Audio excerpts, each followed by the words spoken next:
Assalamualaikum warahmatullahi wabarakatuh. Kami dari kelompok 2 yang beranggotakan Diana Dwi Lestari, Devi Puji Lestari, M. Sahal Alifi, Moharizki Nur Alfian, Bagus Sajiwa Sasra, Bilkis Zahra. Di sini kami akan menjelaskan mengenai perkembangbiakan tumbuhan. Perkembangan vegetatif alami. Perkembangan vegetatif alami dimulai dari tumbuhnya tunas pada bagian tumbuhan. Tunas selanjutnya akan menjadi tanaman baru. Pada umumnya, tunas tumbuh pada ruang batang, ketiak daun, ujung akar, dan tepi daun. Tunas yang tumbuh pada ujung akar atau tepi daun disebut tunas adventif. Jika tunas tumbuh di dekat induknya, dinamakan rumpun, seperti rumpun bambu dan rumpun pisang. Berikut ini jenis-jenis perkembangan vegetatif secara alami. Yang pertama yaitu akar tinggal. Akar tinggal atau sering disebut rizoma adalah batang yang tumbuh menjalar dalam tanah atau disebut dengan akar tinggal, akar rimpang atau akar tongkat. Tanaman yang berkembang biak dengan akar tinggal ini adalah lengkuas, jahe, alang-alang, kunyit, temulawak, dan lainnya. Yang kedua yang selanjutnya yaitu ciri-ciri dari akar tinggal. Yang pertama yaitu mirip akar tetapi berbuku-buku dan pada ujungnya itu terdapat kuncup. Pada setiap buku terdapat daun yang berubah menjadi sisik. Pada setiap ketiak sisik terdapat tunas. Nah, selanjutnya yaitu perkembangan vegetatif umbi lapis. Bagian tanaman yang membengkak dalam tanah karena menyimpan cadangan makanan disebut dengan umbi. Umbi lapis merupakan umbi yang berlapis-lapis dan tumbuh tunas di tengahnya. Umbi lapis baru yang berasal dari ketiak terluar akan tumbuh membentuk tunas. Pada umbi lapis, tunas tumbuh di antara daun dan cakram. Contoh tanaman yang berkembang biak dengan umbi lapis diantaranya adalah bawang, bunga bakung, bunga tulip, dan lainnya. Selanjutnya yaitu umbi akar. Umbi akar merupakan bagian akar yang membesar karena berfungsi sebagai tempat cadangan makanan. Umbi akar dapat tidak mempunyai tunas dan tidak berbuku-buku. Tanaman yang berkembang biak dengan umbi akar misalnya water dan dahlia. Yang keempat yaitu umbi batang. Umbi batang adalah batang yang tumbuh membengkak dalam tanah. Bagian ini sesungguhnya merupakan cadangan makanan yang disimpan pada bagian batang. Jika umbi ini ditanam, tunas dapat tumbuh dan menjadi tanaman baru. Contohnya umbi batang adalah kentang dan ubi jalar. Selanjutnya yaitu geragi atau stolon. Geragi adalah batang yang tumbuh dan menjalar di permukaan tanah. Geragi tersusun atas ruas-ruas. Setiap ruas yang menempel pada tanah akan membentuk akar dan tumbuh tunas baru. Tanaman baru akan tumbuh pada ruas-ruasnya dan tidak bergantung pada induknya. Jenis tanaman yang berkembang biak dengan geragi diantaranya stroberi, pegagang atau antanan, dan rumput teki. Selanjutnya yaitu tunas adventif. Tunas adventif sendiri adalah tunas yang tumbuh di luar bagian batang. Tunas ini tumbuh pada tepi daun seperti cocor bebek. Selain pada tepi daun, tunas ini dapat tumbuh pada akar seperti kun dan kesemek. Selanjutnya yaitu spora. Dapat diketahui bahwa spora terdapat pada tumbuhan paku, lumut, dan jamur. Spora terdapat di dalam kotak spora yang terletak di tepi daun tumbuhan paku. Contohnya tumbuhan paku yang sering kita lihat untuk tanaman hias adalah suplir. Pada tepi daun suplir terdapat butiran yang merupakan kotak spora. Spora ini merupakan alat perkembangbiakan tanaman suplir. Oke, melanjutkan penjelasan dari Mbak Diana. Sebelumnya perkenalkan, nama saya Devi Puji Lestari dengan NIM 203190027. Langsung saja, setelah tadi kita mendengarkan penjelasan mengenai perkembangbiakan vegetatif secara alami, maka sekarang saya akan menjelaskan mengenai perkembangbiakan vegetatif buatan. Nah, perkembangbiakan vegetatif buatan sendiri merupakan sebuah proses perbanyakan atau reproduksi non-seksual pada tumbuhan yang terjadi karena adanya metode yang dikembangkan oleh manusia. Nah, perkembangbiakan vegetatif buatan bertujuan memperbanyak tumbuhan untuk keperluan perkebunan maupun pertanian manusia. Metode vegetatif buatan sendiri memiliki sejumlah keuntungan untuk tanaman, di antaranya yaitu yang pertama, menghasilkan tumbuhan yang sifatnya sama persis dengan tanaman induknya. Yang kedua, dapat memperoleh sifat unggulan pada tumbuhan. Yang ketiga, tumbuhan lebih cepat berbuah dibandingkan dengan perkembangbiakan generatif. Dan yang terakhir adalah menghasilkan tumbuhan yang lebih kuat dan buahnya banyak. Nah, perkembangbiakan vegetatif buatan ada beberapa jenis, di antaranya yaitu yang pertama adalah stek. Stek adalah metode vegetatif dengan cara memotong batang dan menanamnya lagi sebagai tumbuhan baru. Namun, tidak semua tanaman bisa menerapkan metode ini.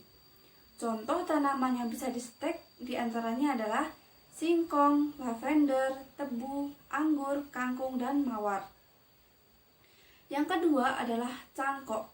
Cangkok adalah metode vegetatif untuk menumbuhkan akar dengan cara mengupas batang dan menutupnya dengan media tanam berupa serabut kelapa. Metode cangkok dapat menghasilkan tanaman baru dengan sifat unggul dari induknya. Sayangnya, tanaman hasil cangkok mudah roboh lantaran hanya memiliki akar serabut. Nah, contoh dari tumbuhan yang bisa dicangkok adalah semua tumbuhan dikotil seperti mangga, jambu, durian, dan juga jeruk. Yang ketiga adalah okulasi atau menempel. Okulasi adalah metode vegetatif buatan yang berupa menempelkan tunas satu tumbuhan pada batang tumbuhan lain. Okulasi terjadi karena sistem vaskular kedua tumbuhan yang menyatu. Nantinya tumbuhan baru akan memiliki dua jenis buah atau bunga yang berbeda. Contoh tumbuhan yang bisa diokulasi adalah mangga, kakao, belimbing, karet, rambutan, dan kelengkeng. Nah, yang keempat adalah menyambung. Menyambung biasanya diterapkan pada tumbuhan sejenis buah-buahan atau ketela pohon. Metode ini dilakukan dengan menggabungkan batang bawah dan batang atas dua tanaman yang sejenis. Tujuannya agar dua batang tersebut menggabungkan sifat unggulan kepada individu baru. Contoh dari menyambung seperti menyambung tanaman tomat dengan terong, lalu kopi, ketela pohon, atau mangga. Yang kelima adalah merunduk. Merunduk adalah salah satu teknik memperbanyak tanaman dengan membengkokkan cabang atau ranting ke dalam tanah dan ditimbun dengan tanah. Ujung tanaman tetap tersembul ke permukaan tanah. Batang yang digunakan harus berupa batang yang dewasa. Untuk cara merunduk tumbuhan harus memiliki cabang atau ranting yang panjang dan lentur. Tanaman yang bisa digunakan untuk cara merunduk adalah seperti sirih-sirihan. Dengan cara ini, kambium pada batang tanaman tidak perlu dihilangkan. Nah, jenis yang terakhir adalah kultur jaringan. Kultur jaringan adalah metode pertumbuhan vegetatif yang mengambil bagian kecil dari tumbuhan induk untuk ditumbuhkan dalam laboratorium. Kultur jaringan bisa menumbuhkan banyak tumbuhan dari satu induk dalam tempat yang sempit. Nah, itulah materi dari saya. Untuk materi perkembangbiakan generatif pada tumbuhan selanjutnya akan dijelaskan oleh Mas Sahal dan Mas. Baik, di sini saya akan melanjutkan pembahasan dari teman saya tentang konsep perkembangbiakan generatif pada tumbuhan.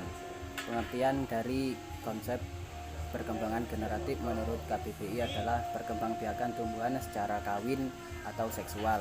Proses perkembangan generatif ini membutuhkan alat kelamin jantan dan alat kelamin betina, baik tumbuhan ataupun hewan dapat mengalami pembiakan secara generatif ini. Perkembangbiakan generatif ini juga disebut dengan perkembangbiakan kawin atau perkembangbiakan seksual. Perkembangbiakan generatif ini ditandai dengan adanya pembuahan. Yang dimaksud pembuahan di sini adalah merupakan proses peleburan sel kelamin jantan dan sel kelamin betina yang pada akhirnya akan menghasilkan zigot dan menjadi organisme baru. Pembuahan pada tumbuhan adalah yang dimaksud pembuahan pada tumbuhan ini adalah proses dari peleburan serbuk, sari atau putik. Perkembangbiakan generatif hanya dapat terjadi pada makhluk hidup tingkat tinggi, yaitu makhluk hidup seperti yang memiliki alat kelamin jantan ataupun alat kelamin betina yang jelas, sehingga bisa ditentukan mana jantan dan yang mana betina. Terus perkembangan tumbuhan generatif ini ada 2 organisme yang mempunyai 2 alat kelamin pada satu tubuh sehingga dapat melakukan perkawinan sendiri. Kalau pada manusia itu mempunyai 2 alat kelamin itu disebut istilah dengan hermaprodit. Istilah lain pengertian dari perkembangan generatif ini adalah terjadinya tumbuhan baru yang didahului dengan penyerbukan, yaitu penyerbukan peristiwa jatuhnya serbuk dari sari ke kepala putik sehingga terjadi pembuahan. Hasil pembuahan adalah biji yang menghasilkan calon tumbuhan baru. Tadi di atas sudah disebutkan pertumbuhan generatif ini ditandai dengan adanya peleburan sel kelamin jantan dan sel kelamin betina. Peleburan 2 sel gamet tersebut dinamakan pembuahan pada tumbuhan biji tertutup. Pembuahan didahului penyerbukan, yaitu menempelnya serbuk dari kepala putik. Pembuahan akan menghasilkan biji yang jatuh di tempat yang cocok, dapat tumbuh menjadi individu baru. Terus di sini dijelaskan alat perkembangan generatif tumbuhan. Alat perkembangan generatif pada biji tertutup disebut dengan angiospermia. Yang pertama bagian bunga, yang pertama tumbuhan, dan perhiasan bunga adalah bagian bunga yang berbentuk lembaran seperti daun. Yang kedua alat kelamin bunga atau alat perkembangbiakan. Di sini pembagian kelamin bunga terdiri dari alat perkembangan jantan yaitu benang sari dan alat perkembangan betina yaitu putik. Benang sari biasanya berada pada lingkaran sebelah luar putik. Yang pertama benang sari, yang kedua putik. Putik ini biasanya terletak di bagian tengah bunga. Putik ini biasanya terletak di tengah bunga, dikelilingi oleh banyak benang sari. Bagian-bagian putik adalah kepala putik, tangkai putik, dan bakal buah. Bakal buah berisi 1 atau lebih bakal biji. Di dalam bakal biji terdapat kandung lembaga, yaitu berisi beberapa sel. Salah satu di antara kandung lembaga itu adalah sel telur yang intinya akan dibuahi oleh inti sperma Setelah terjadi pembuahan, dinding bakal buah akan menjadi buah. Dan bakal biji berkembang menjadi biji. Yang kedua, variasi macam bunga. Bunga dapat dikelompokkan berdasarkan kelengkapan bagian bunga dan berdasarkan kelengkapan alat kelamin bunga. Yang pertama, berdasarkan kelengkapan bagian bunga adalah perhiasan bunga dan alat kelaminnya. Bunga diberikan menjadi bunga lengkap dan bunga tak lengkap. Contoh bunga lengkap ini adalah bunga sepatu, tembakau, mawar, melati, terus dan terong. Terus yang kedua bunga tidak lengkap. Bunga tidak lengkap ini juga disebut bunga tidak lengkap jika tidak memiliki salah satu atau beberapa bagian bunga baik perhiasan maupun alat kelamin bunga. Bunga tidak lengkap dibedakan menjadi dua. Yang pertama, perhiasan bunga tidak lengkap itu karena tidak memiliki mahkota atau kelopak. Dan yang kedua, alat kelamin tidak lengkap jika bunga hanya mempunyai salah satu kelamin yang disebut bunga berkelamin tunggal. Terus yang selanjutnya, berdasarkan kelengkapan alat kelamin, ditinjau dari kelengkapan alat kelamin bunga dibedakan menjadi dua, bunga sempurna dan bunga tidak sempurna. Bunga sempurna itu mempunyai dua macam alat kelamin, yaitu benang sari dan putik. Sedangkan bunga tidak sempurna hanya mempunyai salah satu macam alat kelamin, benang sari saja atau putik. Baik, di sini saya akan melanjutkan pembahasan mengenai perkembangbiakan generatif dari masa hal. Yang ketiga yaitu penyerbukan pada tumbuhan biji. Penyerbukan adalah peristiwa menempelnya serbuk sari di kepala putik. Penyerbukan disebut juga dengan persarian. Perantara yang menyebabkan terjadinya penyerbukan disebut polinator. Berdasarkan macam perantaranya, penyerbukan dapat dibedakan menjadi 4, yaitu yang pertama penyerbukan oleh angin, yang berikutnya penyerbukan oleh hewan, yang berikutnya lagi penyerbukan oleh air, dan yang terakhir penyerbukan oleh manusia. Dan berdasarkan asal serbuk sari, penyerbukan dapat dibedakan menjadi 3, yaitu yang pertama penyerbukan sendiri, yang berikutnya penyerbukan tetangga, dan yang terakhir adalah penyerbukan silang. Yang keempat yaitu pembuahan. Pembuahan pada tumbuhan adalah proses meleburnya atau menyatunya sel sperma dan ovum yang terjadi di dasar putik untuk membentuk embrio tumbuhan. Dalam tumbuhan tingkat tinggi dikenal dua macam pembuahan, yaitu pembuahan tunggal dan pembuahan ganda. Pembuahan tunggal terjadi pada tumbuhan berbiji terbuka, sedangkan pembuahan ganda akan terjadi pada tumbuhan berbiji tertutup. Yang kelima, pembentukan sel kelamin. Proses pembuahan melibatkan sel kelamin jantan dan betina. Sel-sel kelamin tersebut dihasilkan oleh alat-alat kelamin yang terbentuk setelah organisme dewasa.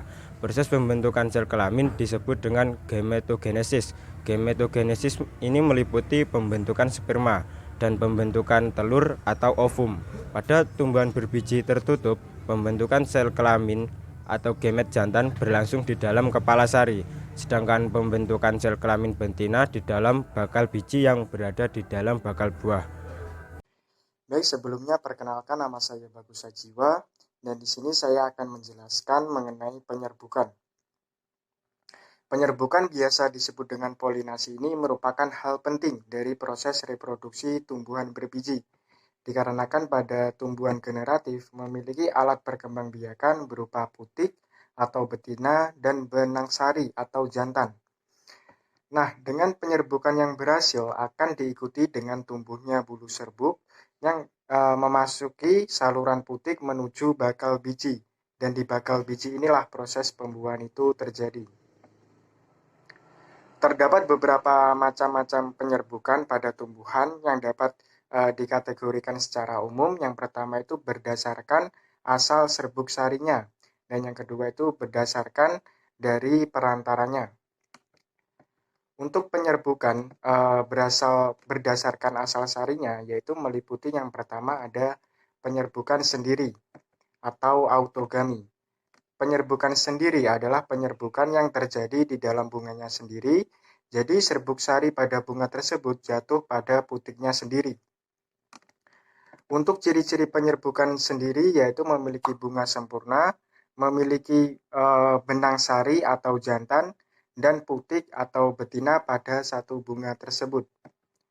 Contoh penyerbukan tersebut yaitu mangga, jambu, bunga sepatu, dan lainnya. Yang kedua itu ada penyerbukan tetangga atau geotonogami.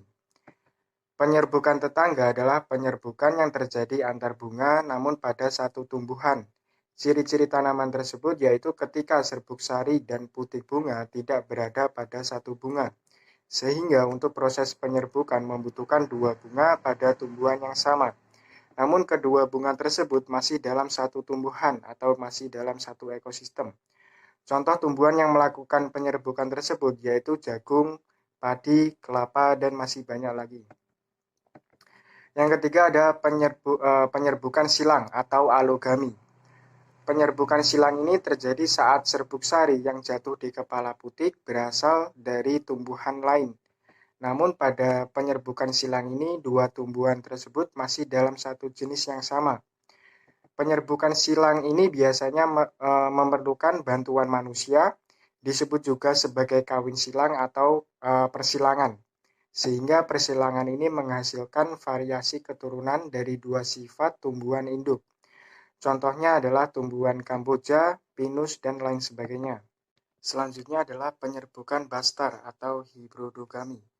Penyerbukan bastar ini serbuk sarinya berasal dari tumbuhan jenis lain, masih dalam satu jenis tetapi mempunyai sifat yang berbeda. Dalam penyerbukan ini serbuk sari jatuh ke kepala putik bunga lain yang berbeda varietasnya, sehingga akan menghasilkan varietas maupun spesies baru. Contoh tumbuhannya adalah mawar merah dan mawar putih, jambu merah dan jambu putih, dan lain sebagainya. Baik, selanjutnya ke penyerbukan berdasarkan perantaranya. Yang pertama, penyerbukan oleh angin. Penyerbukan bunga yang dibantu oleh angin biasanya memiliki bentuk bunga yang kurang menarik. Selain itu, bunga memiliki serbuk sari dengan jumlah yang banyak dan ringan. Sehingga dengan berat serbuk yang ringan ini, angin dengan secara mudah dapat menerbangkan serbuk sari terbang ke kepala putik. Sehingga terjadilah dalam penyerbukan. Contoh tumbuhan pada penyerbukan tersebut ialah rumput, jagung, dan padi. Yang kedua adalah penyerbukan oleh hewan.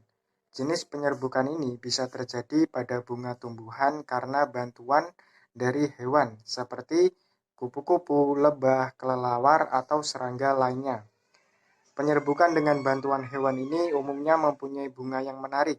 Contoh tumbuhan pada penyerbukan tersebut ialah bunga mawar, melati, dan bunga sepatu. Dan yang ketiga adalah penyerbukan oleh air. Jenis penyerbukan ini bisa terjadi pada bunga tumbuhan karena air yang membuat serbuk sari jatuh ke kepala putik. Proses penyerbukan dapat terjadi karena bunga tumbuhan terendam air dan juga bisa juga terjadi karena terkena air hujan atau juga terkena tumpahan air yang lainnya. Contoh tumbuhan pada penyerbukan tersebut ialah ganggang dan hidrilla. Yang terakhir yaitu pembuahan. Proses meleburnya atau menyatunya inti sperma atau sel kelamin jantan dengan ovum atau sel kelamin betina yang terjadi di dasar putik guna membentuk embrio tumbuhan dinamakan pembuahan pada tumbuhan. Dalam proses pembuahan, terlebih dahulu diawali dengan proses penyerbukan, yaitu jatuhnya serbuk sari di kepala putik. Dalam tumbuhan berbiji, ada dua macam pembuahan. Yang pertama yakni pembuahan tunggal pada gymnospermae dan pembuahan ganda pada angiospermae. Yang pertama yaitu perkembangan serbuk sari. Serbuk sari yang jatuh di kepala putik terdiri atas satu sel dengan dua dinding pembungkus, yaitu eksin atau selaput luar dan intin selaput dalam. Eksin pecah, kemudian intin tumbuh memanjang membuat bulu serbuk sari. Bulu serbuk sari ini akan tumbuh menuju ke ruang bakal biji. Bersamaan dengan ini, inti sel serbuk sari membelah menjadi dua. Yang besar di depan adalah inti vegetatif sebagai penunjuk jalan, dan yang kecil di belakang adalah inti generatif. Inti generatif membelah lagi menjadi dua inti generatif atau spermatozoid, yaitu inti generatif 1 dan inti generatif 2. Yang kedua yaitu pembuahan ganda. Pembuahan ganda adalah proses pembuahan yang terjadi dua kali dan melibatkan dua inti sperma. Inti spermatozoid 1 akan membuahi ovum menjadi zigot atau calon individu baru, dan inti spermatozoid 2 akan membuahi inti lembaga sekunder menjadi endosperma atau cadangan makanan. Pembuahan ganda terjadi pada angiospermae. Pembuahan ganda dibagi menjadi dua. Yang pertama yaitu perkembangan serbuk sari. Serbuk sari yang jatuh di kepala putik terdiri atas satu sel dengan dua dinding pembungkus, yaitu eksin atau selaput luar dan intin atau selaput dalam. Eksin pecah, kemudian intin tumbuh memanjang membuat bulu serbuk sari. Bulu serbuk sari ini akan tumbuh menuju ke ruang bakal biji. Bersamaan dengan ini, inti sel serbuk sari membelah menjadi dua. Yang besar di depan adalah inti vegetatif sebagai penunjuk jalan, dan yang kecil di belakang adalah inti generatif. Inti generatif membelah lagi menjadi dua inti generatif atau spermatozoid, yaitu inti generatif 1 dan inti generatif 2. Yang kedua, pembentukan sel telur. Bersamaan dengan perkembangan serbuk sari dalam buluh serbuk sari, di dalam ruang bakal biji sel induk megaspora membelah secara meiosis menjadi 4 sel. 3 diantaranya mati dan yang satu tumbuh menjadi sel megaspora atau makrospora atau inti kandung lembaga primer. Inti sel megaspora ini selanjutnya membelah mitosis 3 kali sehingga terbentuklah 8 inti. Kedelapan inti tersebut kemudian masing-masing akan terbungkus membran sehingga menjadi sel yang terpisah. Karena itu, sel-sel di dalam bakal biji sering disebut multigamet. Langkah berikutnya, 8 sel tersebut membentuk formasi di dalam bakal biji. 3 sel menempatkan diri di bagian atas bakal biji disebut antipoda. Yang di bagian bawah dekat mikrofil, 3 sel menempatkan diri berdekatan. Yang tengah adalah ovum, sedang mengepitnya sebelah kanan dan kiri adalah sinergit. 2 sel yang tersisa bergerak ke tengah bakal biji dan bersatu melebur membentuk inti kandung lembaga sekunder sehingga menjadi sel yang diploid atau 2N. Jika terjadi pembuahan inti generatif 1 membuahi ovum membentuk zigot, sedangkan inti generatif 2 membuahi inti kandung lembaga sekunder menghasilkan endosperm sebagai cadangan makanan untuk zigot. Sekian pembahasan dari kelompok kami. Jika ada kurang lebihnya, mohon maaf yang sebesar-besarnya. Wassalamualaikum warahmatullahi wabarakatuh.